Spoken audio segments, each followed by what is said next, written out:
questions? Yes. For hip replacements, joint replacements, how does the impact affect the... Great question. Remember, it's impact emulation. A joint replacement will most likely be the strongest joint in your body. They are designed so that you can do pretty much anything you want. You can jump out of airplanes. They design them so that you can not have a change in your lifestyle. Now, the bigger question that orthopedic surgeons ask is, what about the attachment points? Because it's not the joint replacement that fails, it's where it attaches to the bone, which very often, because the individual had joint pain, they didn't load that joint and they had accelerated osteoporosis.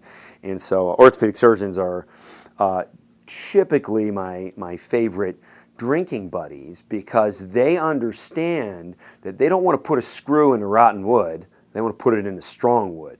Does that make sense? Everybody get that analogy?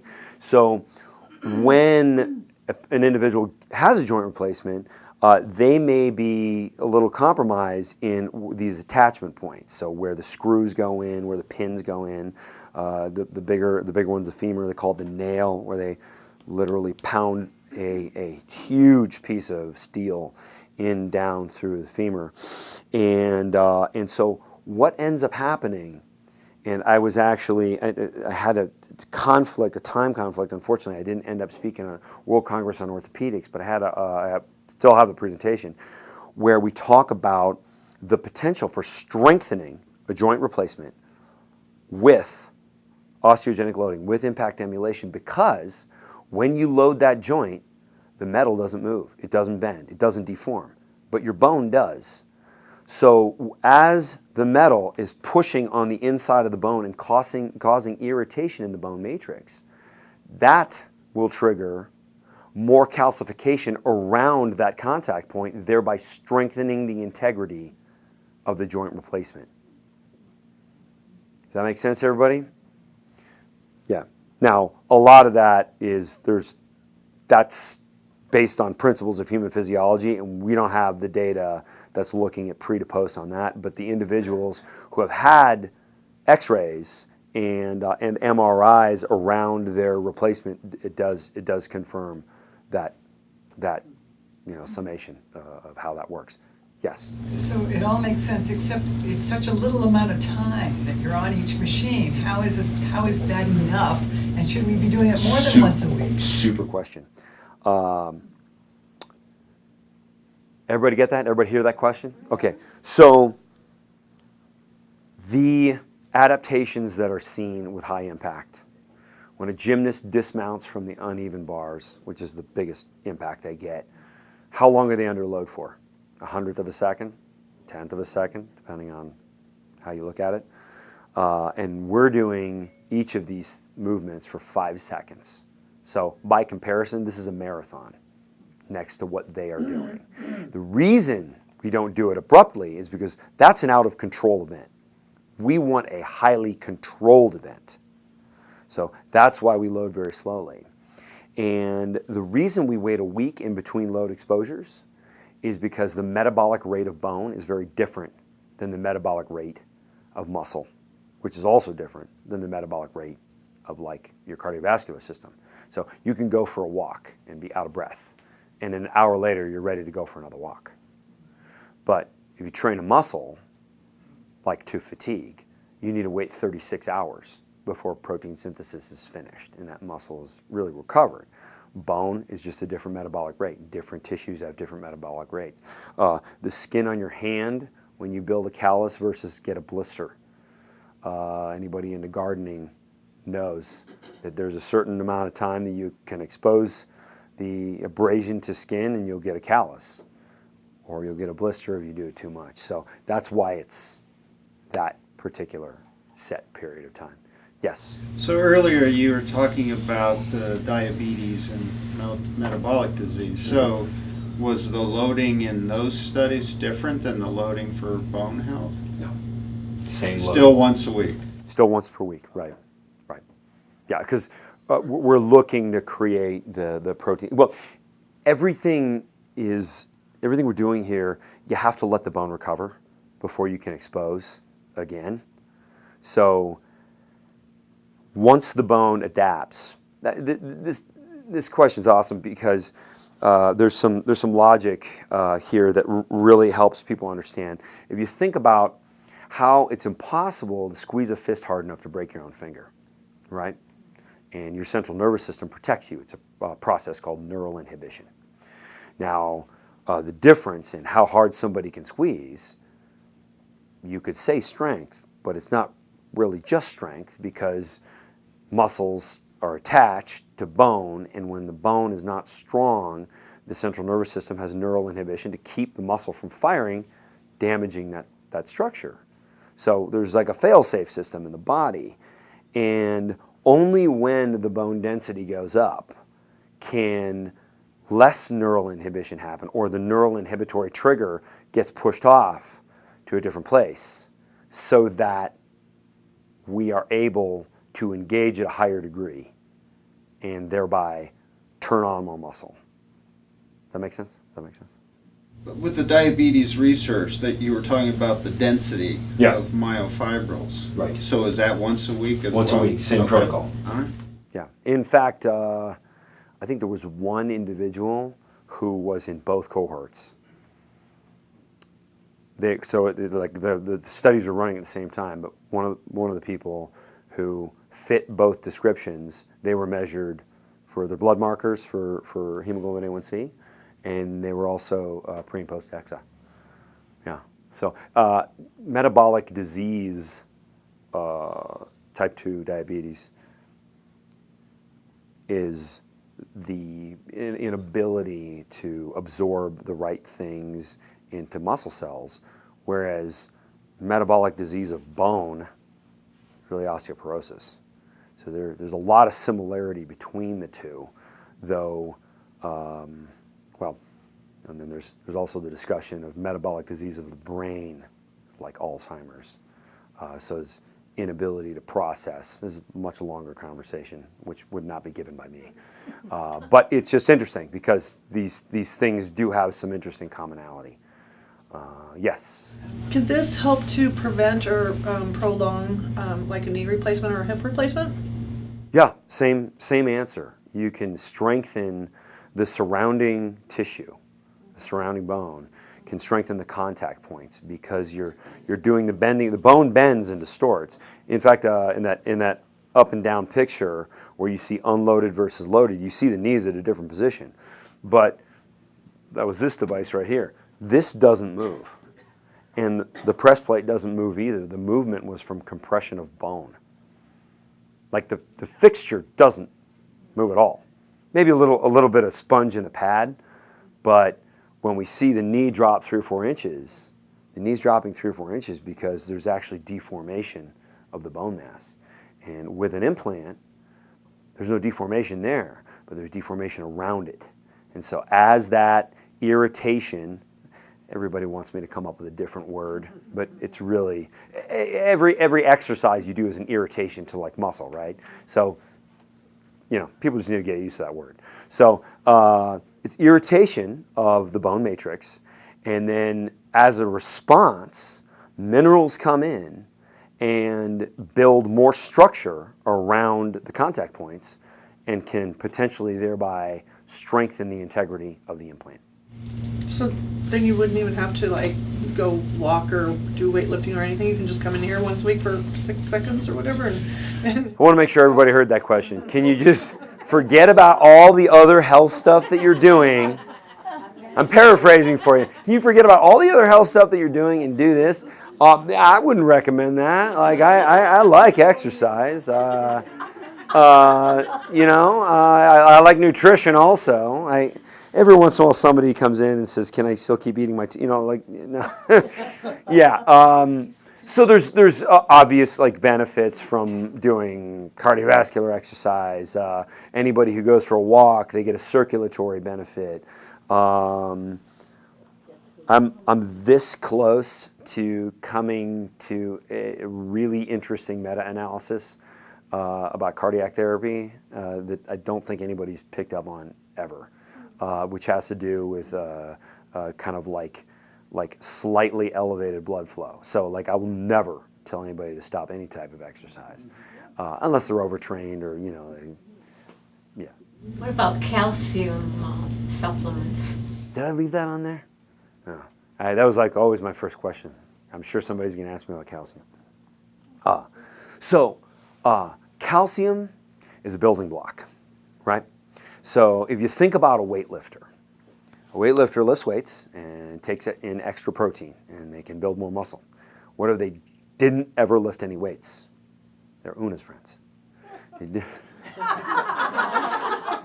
didn't ever lift any weights, and instead they just had the protein. What would happen? They get fat. Exactly, right. Yeah, because it's excess calories. So calcium and vitamin D are building blocks. And when you give the body a reason to assimilate those building blocks, it can assign those building blocks to bone. Without that reason, the body wants to reach homeostasis. Everybody know what that means? It wants to be like chilled out, like we don't have anything to do. We want to do all the changes based on the environment, and then we want to do nothing. So in a way, by not giving it a reason, you end up having very expensive urine, or you're giving yourself kidney stones. There's some research there too, by taking in a lot of minerals and then not right. So the body's not going to use the building blocks if you don't give it a reason to, because it's always trying to get to homeostasis. So when we put the body in a challenging environment, then it grabs a hold of those building blocks and says, all right, we got something to build. That's why that's very important. Also, interestingly enough, calcium is the only mineral that the body self-regulates. So like if you have magnesium in your body, it's because you took magnesium or you had something with magnesium. If you don't, you don't. But calcium, if you take in less of it, let's say you're stuck on a desert island, your body will preserve the calcium you have to the greatest degree it can.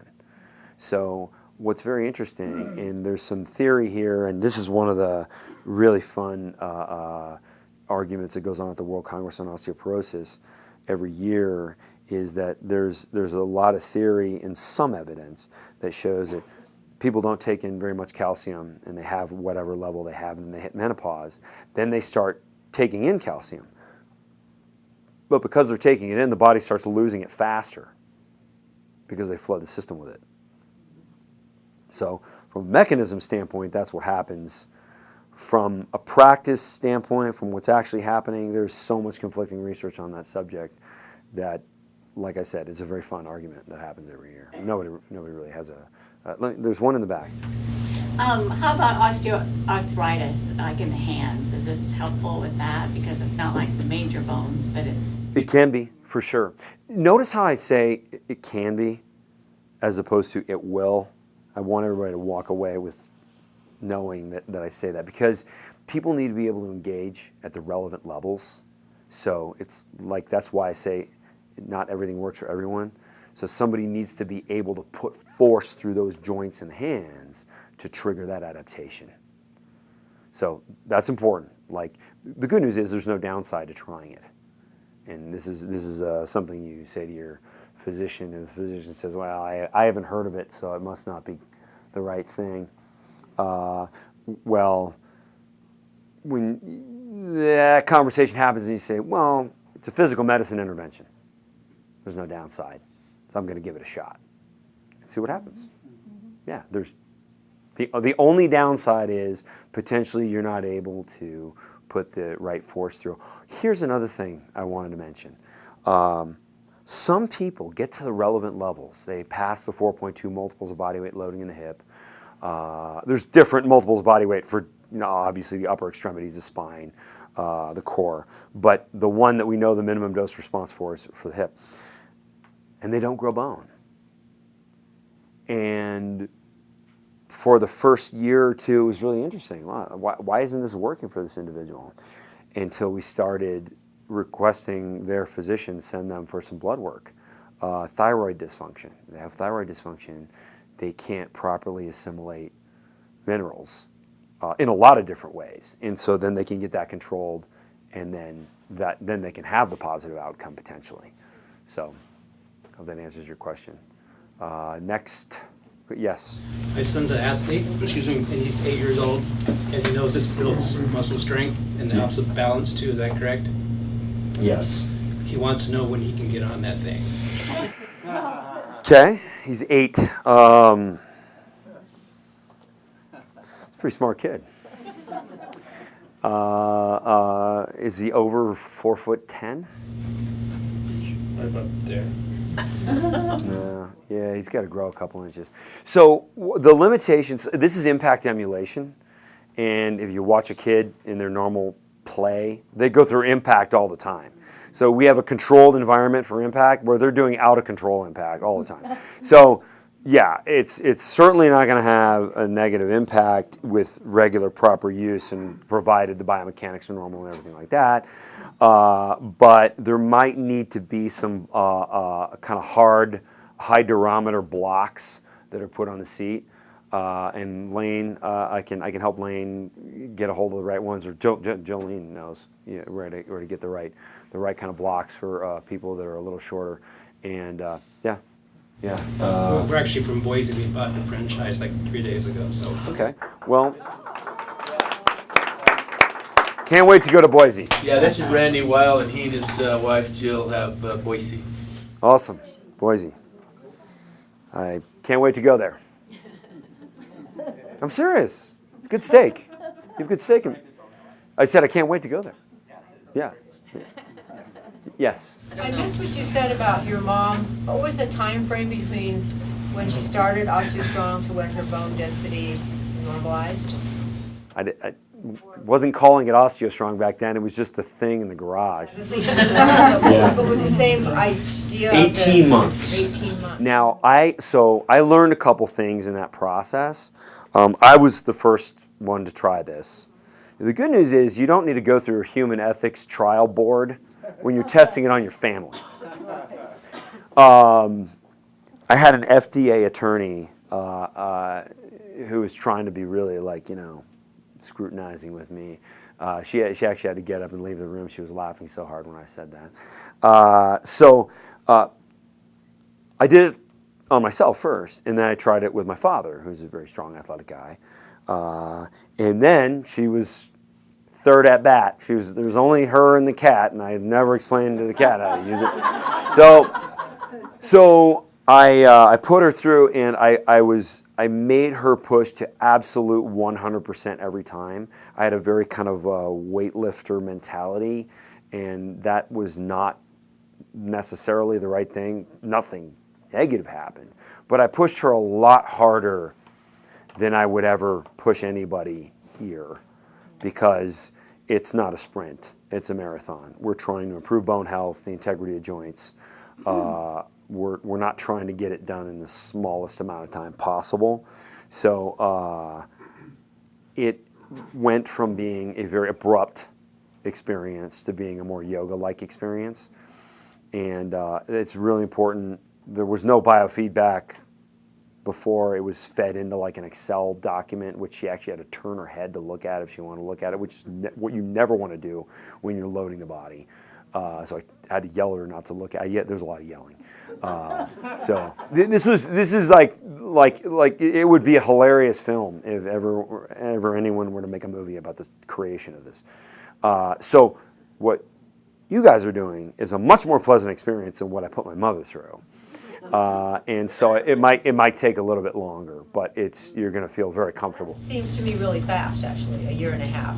Yeah. To me, seems rapid. Yeah, very Yeah. rapid. That's why I'm so excited about this for myself, actually. Yeah. Right. Your question, was she taking calcium? No, she was not taking calcium or vitamin D. She gets a lot of sun, though. She wasn't low in vitamin D. Yes. So once you start the program, and I noticed there was a 6-week program, once your 6 weeks is completed and you've kind of gotten where you want to be, do you continue on a maintenance, or you would continue growing in your functional bone performance? But do you continue here after that? Yeah, absolutely. Now, it's also important to point out that there are individuals that do this for 2 or 3 years, go from, let's say, a -1 to a +0.5 So actually have way beyond the bone density of a 30-year-old when they might be 60 years old. Well, that effect, we have research that shows that that effect in the body can last 30 years. So they go, well, you know, maybe I don't need to keep doing this anymore, like if it becomes a financial challenge, or they can keep doing it and maintain that. Now, my mother's still doing it, so she has a T-score of almost 0, and she's 81 now. So she just figures there's no reason to stop, but she's kind of maintaining. She's not trying to beat the record every single time. Yes, all the way in the back. What's the demographic for this bone density? What's the demographic for the users? Like, what kind of users do we see coming into the centers? Average age it's gone down recently. It was 52 about 3 years ago, and now I think it's more like 48. And it's 62% female. I can make some jokes. I mean, women seem to care a lot more about their health than men do at a certain age. I don't. Keith, you care to comment on that? Well, Yeah. women are at greater risk than men, so. Women are at greater risk, but I think there's a realization of mortality with women that is a lot earlier than men's. There's some psychological research that's I find very funny, where guys even at 50 years old still seem to think that they're going to live forever and nothing will happen to them, and they can continue with maybe not the healthiest lifestyle, but you're agreeing, yeah. So whereas women just seem to be in tune a little bit more with that. I think it's because we start our reproductive health care at a young age. Yeah. You know, and I think we just have Probably. that habit of, taking care Probably of has it. a lot to do with it. Yeah. Maybe. So I know there's no guarantees in life, but if you following, basically you've had blood tests that show everything's working right, blah, blah, blah, blah, and you do this, like, can you assume there will be benefit? Because, based on the research, yes, it shows that Right. and stuff, but again, everybody's an individual, and Right. at So- what point might there not be Oh, what? a Well. benefit? Like when I answered your question, yeah, there's no way to say that this is going to work for sure for anybody. Like, you may have thyroid dysfunction and not know it. Now the good news is if you do, this may be the vehicle to discover that. So, But like, what if you've had thyroid tests and you've had those, a lot of the things that maybe. I would say try it. Yeah. There's no downside to that. And how long do you see the difference in the DEXA scan? Would it be, well, a physician typically will only prescribe a DEXA scan at a year interval. mine's 2 years. Okay. So, bring my bottle of wine. No, I'm kidding. So some physicians don't want to expose you to that level of radiation. Though the newer DEXA scans are far less radiation than the original ones. The original ones were actually pretty high. Leave it up to the physician, but so here I'm going to go a little bit off the reservation and talk about something that is not yet quantified in clinical research, but it is my belief and something that I'm going to try to encourage other researchers to show, which is focusing on functional bone performance. So when you get your performance report, what a lot of people walk around OsteoStrong and say, I'm 77% stronger, what they really mean is their functional bone performance has gone up, which is a lot more profound than strength, because it's the ability for that kinetic chain to absorb in an impact emulation position. So that is a change you will see every week. So you'll see the tolerance of your bone mass changing week by week by week. You feel stronger, right? You're supposed to feel stronger too? Well, feeling stronger is interesting. It's not like a superhero movie. You don't throw a lightning bolt. But what you do experience is, like, for example, my mother, who was, she's one of those women who couldn't wait to be old. So she was like, oh, I can't do that, I can't do that, I can't do that, and would ask me to open up the jar or whatever. So one day I see her walking through the garden, and I'm with my father, and I said, hey, look at that. And we both looked out the window, and she's got a 50-pound bag of soil in each hand. She's carrying 100 pounds of dirt, digging her hands into plastic bag, like, so there's not like a handle, right? So just, cruising through, and so I run outside and I said, when could you get the ability to do that? Do what? And she puts them down because they're heavy. Pick those up. She goes, I can't pick these up. As you just carried them here. And she says, I did. I don't know. Yeah, so how do you feel stronger? Everyone's going to have that moment where they pick up the car seat and go, wow, this was heavy like a month ago. Doesn't feel heavy anymore. Or carrying... Say that they have more energy. Does that happen with everybody? Yeah, I would say that's almost the same thing. One other reason why some people feel energy, especially past a certain age, is when people get a little exaggerated kyphosis. When the shoulders move back, the rib cage opens up and you can take a deeper breath. So that's a pretty significant change. We don't measure that. Lung capacity, it'd be an interesting study. But there's so many studies that would be interesting that we would like to encourage different universities to do. But that's part of the reason also why. You feel like you have more energy when you have less joint pain too, because you are more motivated to get up out of your chair and go for a walk or whatever. It's a big change in quality of life with anybody that has those even subconscious limitations. Like, I just don't feel like my back is great, so I'm not going to play with a dog. And all of a sudden you forget about your back pain, you're playing with a dog. So, yeah, it's so many little things put together really change that quality of life. And I always make sure at every OsteoStrong location to ask people about the quality of life that relates to their mobility. So they start asking themselves those questions. And yeah, I can play with my dog. That's strange. I didn't used to do that. So that's a pretty thorough answer, yes. Will it help you perform better, like in the gym, like if you're doing... Absolutely. Yes, you increase the power of the chassis, and your central nervous system allows you to have a bigger engine. Okay.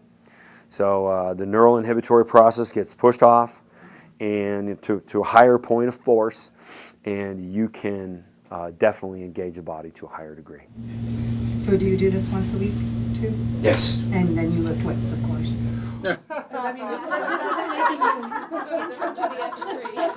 I've not touched a weight in years. This is happening from this once a week? No. There's another. Right. I don't want any women thinking that all of a sudden you're going to look like me because your husbands would not be happy about that.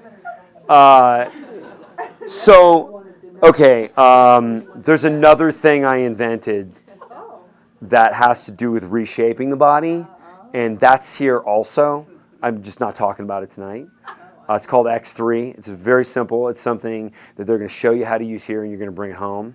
And everybody might want to use it in a slightly different way. You probably don't dream of having a larger neck, whereas a lot of guys do want to really increase the power of this muscle, and they do want to have a larger neck. So everyone will apply. Like Jolene has never asked me how do I make my neck bigger, but she has asked me about how her calves look in high heels. So don't give me that look. So that type of thing. This is this other solution. It's called X3. It uses variable resistance, so similar kind of logic. Low resistance at points where you're more likely to injure. much higher resistance than you normally handle in the positions where you're closer to like an impact emulation type place. So like when I do a chest press, I'm holding maybe 100 pounds here, 300 pounds here, 500 pounds here. But because it's only 100 pounds here, that's like a push-up for me. It's a portion of my body weight. So so now I can go through a range of motion where I can get to the point where here I can't get to that 500 pounds anymore after 20-something repetitions. I also have the benefit of hitting 500 pounds at the full extension. Then I change my range of motion because I can't get to full extension anymore.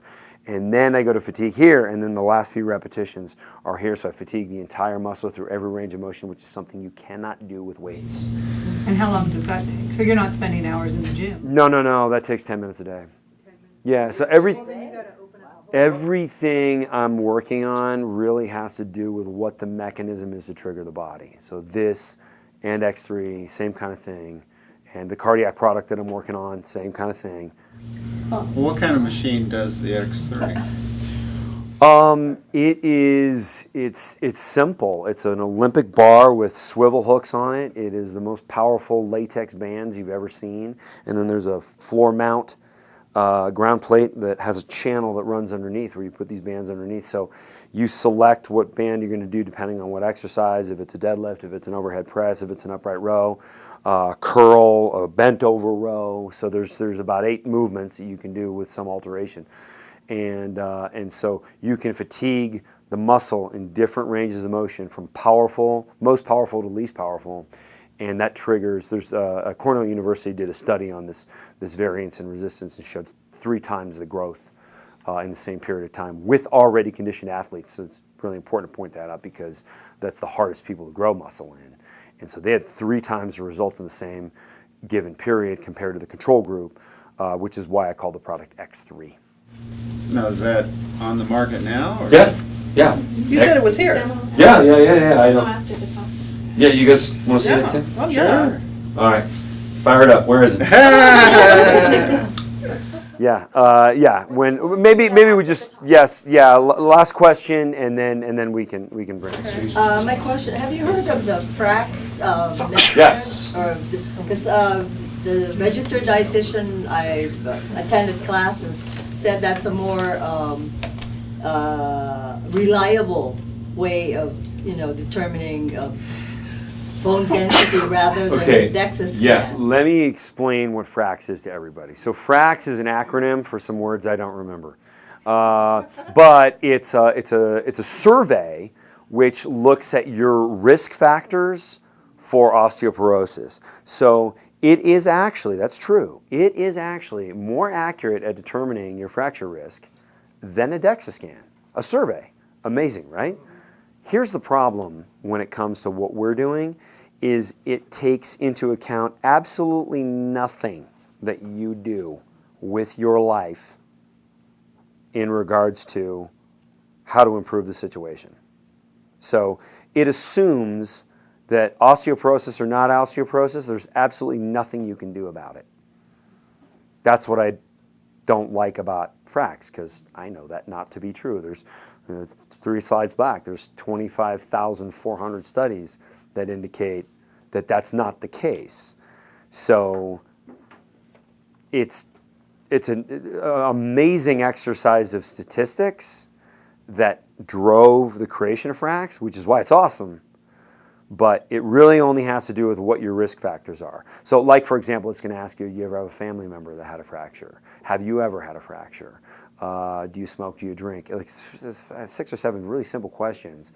And it may tell you your chances of having a fragility fracture are very low because the risk factors are very well identified and very well statistically understood. But is it, does that make it also null and void if you're already in osteoporosis? Completely. Yeah. So. Right. Yeah. Yeah. Still interesting. Thank you. From an academic perspective. Yes. Is the basis of these machines isometric contractions? Great question. No. So isometric, the Latin breakdown of that word is no movement. So we're moving. We're compressing bone in the very specific impact-ready positions.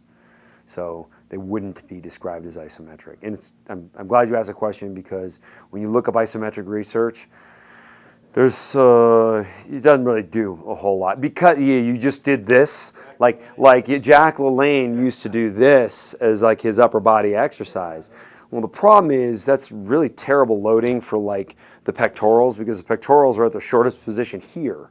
You know, the humerus bone moving towards the midline of the body that's this muscle. So by putting it in kind of an awkward position and just contracting it, that's not necessarily going to do anything.